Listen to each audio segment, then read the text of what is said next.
रांची के सबसे बड़े मॉल के रूप में प्रख्यात न्यूक्लियस मॉल के मालिक विष्णु अग्रवाल की इन दिनों ईडी जांच पड़ताल कर रही है। ईडी ने समन भेजकर ईडी कार्यालय में 26 जुलाई को विष्णु अग्रवाल को पेश होने को कहा है। इससे ठीक पहले 17 जुलाई को विष्णु अग्रवाल को पेश होने को कहा गया था, मगर वह वही घिसा पिटा तबीयत खराब होने का हवाला देकर ईडी कार्यालय नहीं पहुंचे। अब क्या है पूरा मामला और कौन है ये विष्णु अग्रवाल? विष्णु अग्रवाल दरअसल पश्चिम बंगाल के पुरुलिया के रहने वाले हैं और आसनसोल में उनका कारोबार है। 7-8 साल पहले वह रांची आए और उन्होंने अपना कारोबार यहाँ भी जमा लिया। इसमें सबसे प्रमुख रांची का न्यूक्लियस मॉल है, जो लोगों के बीच सबसे ज्यादा फेमस है और फिलहाल वो 500 करोड़ की संपत्ति के मालिक हैं। अब आपको ये कहानी किसी जो स्टॉक्स की कहानी से जरूर मिलता जुलता सुनाई दे रहा होगा और काफी प्रेरणादायक भी लग रहा होगा, मगर आपको बता दें ये कमाई उन्होंने अवैध रूप से किए हैं। उन पर ईडी की जांच पड़ताल चल रही है क्योंकि उन्होंने सेना की कब्जे वाली जमीन को अवैध रूप से खरीदा बेचा है और इन पर ये आरोप है। इसमें बरियातू रोड के बड़गाई स्थित 4.55 एकड़ जमीन, सीरम टोली स्थित 5 एकड़ जमीन, चेशायर होम रोड स्थित 1 एकड़ जमीन, नामकुम अंचल के पुगड़ू मौजा की 9.30 एकड़ जमीन, नामकुम अंचल के ही तुपुदाना स्थित बसारगढ़ की 10 एकड़ जमीन शामिल है और इसमें लगभग सारी जमीनें सेना की कब्जे वाली हैं।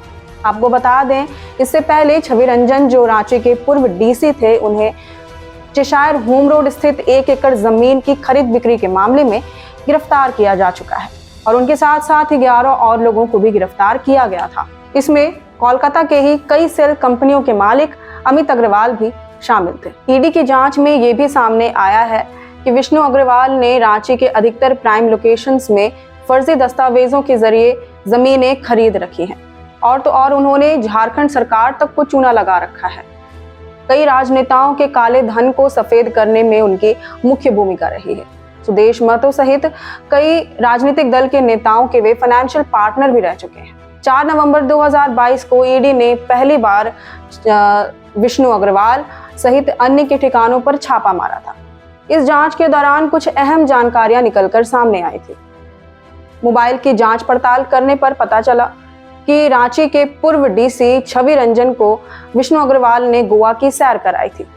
इस सैर का पूरा खर्चा विष्णु अग्रवाल ने उठाया था। खाने पीने रहने सब चीज का इंतजाम विष्णु अग्रवाल ने कर रखा था। विष्णु अग्रवाल ने ट्रैवल एजेंट के जरिए यात्रा की बुकिंग की थी ताकि कानो कान किसी को इस बात की खबर ना लगे।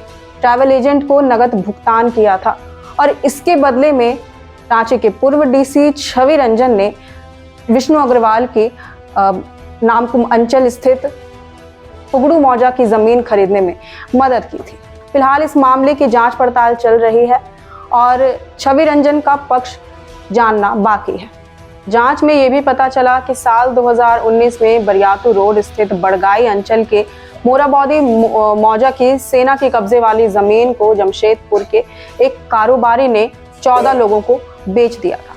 इस संबंध में सेना की ओर से जमीन की डीड को कैंसिल कराने के लिए रांची के तत्कालीन डीसी यानी छवि रंजन को पत्र भी सौंपा गया था। इसके साथ ही चेशायर होम रोड स्थित सेना के कब्जे वाली 1 एकड़ जमीन के मामले में भी फर्जी दस्तावेज इस्तेमाल किए गए थे। इसे लेकर ईडी ने राजेश राय और भरत प्रसाद को गिरफ्तार किया था। फर्जी मालिक राजेश राय से भरत प्रसाद और इम्तियाज ने जमीन बेचने के लिए पावर ऑफ अटॉर्नी ली थी। इसमें पावर ब्रोकर प्रेम प्रकाश की अहम भूमिका थी। फिलहाल प्रेम प्रकाश जेल की हवा खा रहे हैं। उन पर अवैध खनन के मामले में मनी लॉन्ड्रिंग का आरोप था और इसी संबंध में ईडी ने पूछताछ के लिए विष्णु अग्रवाल को ईडी कार्यालय में उपस्थित होने को कहा है। यह चौथी बार है जब ईडी ने समन भेजकर विष्णु अग्रवाल को ईडी कार्यालय में पेश होने को कहा है। यह चौथी बार है जब ईडी ने उन्हें समन भेजकर ईडी कार्यालय में पूछताछ के लिए बुलाया है। आज से ठीक 1 महीने पहले यानी 21 जून को विष्णु अग्रवाल ईडी कार्यालय में पेश हुए थे।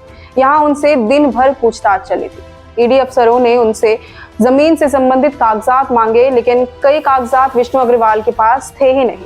वहीं कई सवालों के जवाब भी वह नहीं दे पाए। पूछताछ के दौरान उनसे उनके सदस्यों की संपत्ति के बारे में भी पूछा गया और इस पूछताछ में विष्णु अग्रवाल ने पूरी कोशिश की कि वह अपने आप को बेकसूर साबित कर पाए, मगर वह विफल रहे। कुछ सवालों के जवाब में वो बिल्कुल फंस गए और उन्होंने कुछ जवाब नहीं दे दिया। उनसे जब पूछा गया कि जमीन मालिकों ने उन्हें सरकार के सर्कल रेट से कम दरों पर जमीनें क्यों बेची और छवि रंजन ने उन्हें पुगड़ू मौजा की जमीन को खरीदने में मदद क्यों की, तो इसमें वह जवाब देने में असफल रहे।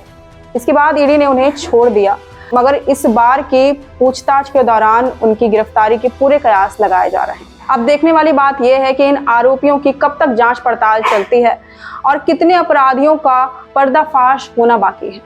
तब तक आप बने रहें हमारे लोकतंत्र 19 के साथ और वीडियो पसंद आया हो तो लाइक, शेयर, सब्सक्राइब करना ना भूलें और हमें कमेंट करके जरूर बताएं कि वीडियो आपको कैसा लगा। तब तक के लिए जोहार।